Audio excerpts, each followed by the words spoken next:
Magandang araw po sa lahat.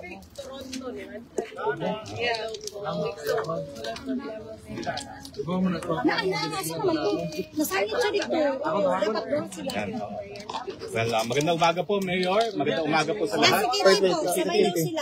Darating po si Kitty, no? Nandyan po sa attorney, sa labas. Nasaan na? Nandyan. Sa labas, ayun, sinundo na niya. Paano yung picture mo?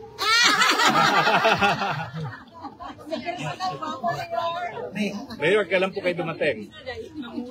Dito sa Dahig. Kapon na. Ng gabi. Ng gabi. So medyo, ano pa, jet lag pa. Okay naman.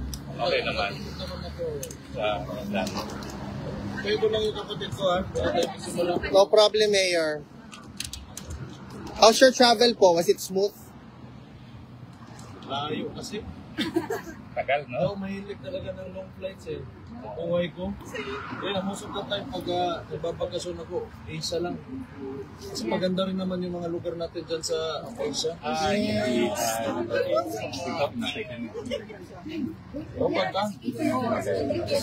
So, Mayor, nakumpleto ba ho kayong apat ngayon sa bisita? Hindi. Kami lang tatlo, ni Kitty, ang kapatid ko si Pulong, at saka ako. Okay. Kamusta naman po si Tatay? Dahil uhaw na uhaw talaga kami sa balita kay Tatay. Buhay pa naman siya. Pero hindi sa yung dapat na yung isang tao na ganun yung kondisyon niya sa edad niya na dapat nasa isang detention center. You know what I mean? Yeah. Sa kalagayan niya at saka na lang natin i-mention yung anong contribution niya sa Pilipinas. Wag na lang yun. Yung kalagayan niya lang yung iisipin at kalusugan ng tao. He's already 81. 80 years old. Tapos, ganun yung treatment ng Philippine government. The head of state who is Bongbong Marcos, di ba? Ganun yung treatment niya sa tao. Another one, I do not know if this will go well with the Dutch, pero you are very sensitive when it comes to human rights. So sana maisip nila rin na they should open the debate. Yun lang naman dapat sana. Wala naman, we're not against, kung sino man nagpapatakbo or this place of this country is allowing it to happen, but they should open up the debate to put an 80-year-old individual na medyo may problema na sa kalusugan, may mga sakit na rin, na bakit nandyan siya? At ano ba talaga yung kasalanan niya? Because, kung ako tatanungin niyo, if it is a war against drugs, kasi yun yung dahilan ng mga who is opposing him, kaya nandito sa sino ba ang tinatamaan nun? If you are against drugs, di yung tinatamaan nun yung mga nagbebenta, mga pusher, mga drug lord. So paano sa naging mali doon? Because he wants to save the victims of these people. So anong kasalanan ng tao ngayon na nandyan siya sa ayoko na magalit. Ano pong napag-usapan nyo? Ano pong napag-usapan nyo po ngayon sa Dalaw? Wala naman, mga nangungumusta lang sa Davao. Sabi ko, traffic. Kasi hindi naman nagre-release talaga ng budget yung legislatura natin. Walang budget yung DOTR to go through with the Davao bus system. Mga ganun bagay. Trivia lang naman. Tapos, balita sa pamilya. We're talking about mga apo niya. Wala naman masyado. Wala pong current affairs kayo na pag-usapan sa politika sa Pilipinas. Wala naman.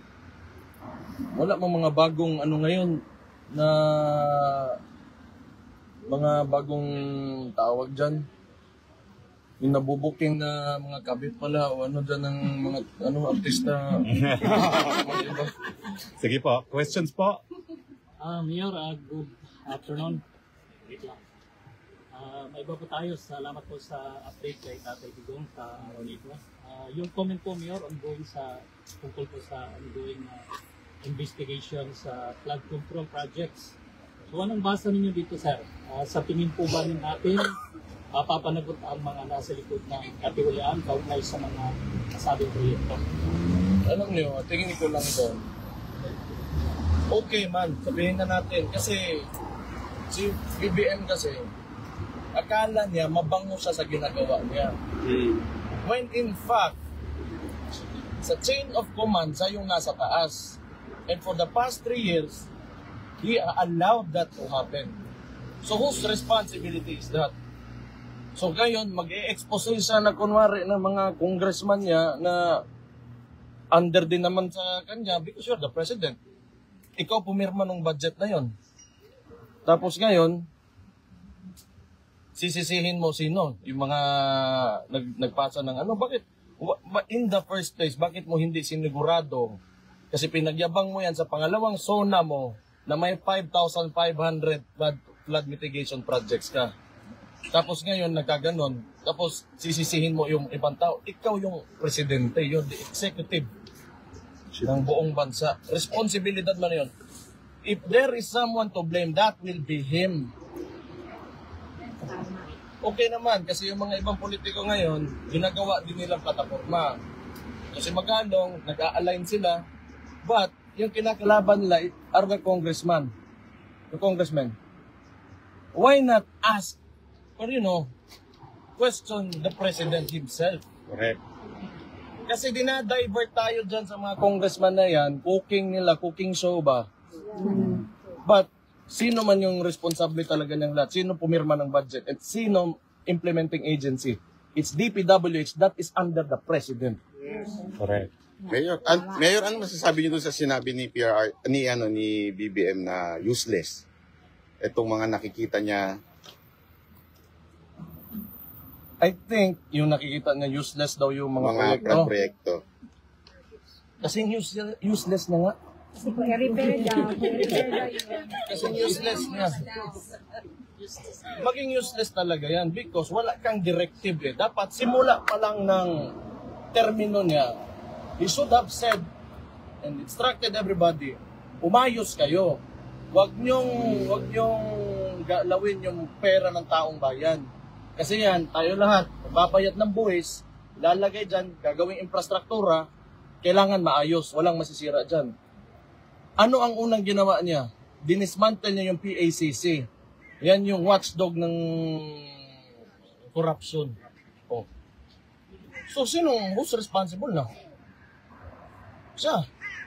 So, itong mga nag-iingay ngayon, that is yung sumasakay sa plataforma, kunwari ng presidente na may expose siya, you ask the president himself. He is the only one who can fix this. Hindi yung pagtuturo niya sa mga congress, it will not fix anything. It will not fix anything. And, isa pa, 3 taon na siyang nakangangalang, kaya nangyari yan. So, kaninong kasalanan yan ngayon? It will only happen if you allow it to happen. Ngayon lang na gano'n na, tapos wala yung tawanan ng pitang igit ng business. Next question. Mayor, di ba sinabi niyo na may kasalanan talaga yung DPWH? Pero bakit kaya sa tingin niyo until now hindi pa niya sinisibak si Secretary Bonoan ng DPWH? Ganito yan. Ang tingin ko lang dyan,